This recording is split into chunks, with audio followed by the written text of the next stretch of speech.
এই জন্যে আমি বারবার আপনাদেরকে মনে করে একটা কথা, আমার জীবন থেকে উপলব্ধি করি একটা কথা, যে একমাত্র আল্লাহ ছাড়া এই পৃথিবীতে এবং পরকালে আমাদের আপন বলে কেউ নাই। বাকি সবাই সবার স্বার্থের জন্য আছে। মানুষ মানুষের অবস্থানকেই মূল্যায়ন করে, মানুষ মানুষের অবস্থানকেই মূল্যায়ন করে। আল্লাহ রাব্বুল আলামিন আপনার ভিতরটাকে ভালোবাসেন।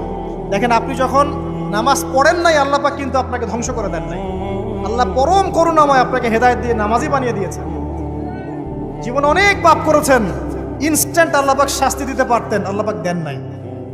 আল্লাহ আপনাকে ভালোবাসেন, আল্লাহ আমাকে ভালোবাসেন। আল্লাহ পাকের এই ভালোবাসার ঋণটা শোধ করার জন্য হলেও নামাজি হয়ে যান, আল্লাহর পথে ফিরে আসেন, দিনের জন্য কিছু করেন, দিনের ফিকির করেন, পড়াশোনা করেন। প্রিয় ভাইরা, আল্লাহ পাক তৌফিক দান করুন। দেখুন, এই রিবা থেকে দূরে থাকার জন্য একটা হাদিস যথেষ্ট, যে 4 শ্রেণীর মানুষকে আল্লাহ রাসূল সাল্লাল্লাহু আলাইহি ওয়াসাল্লাম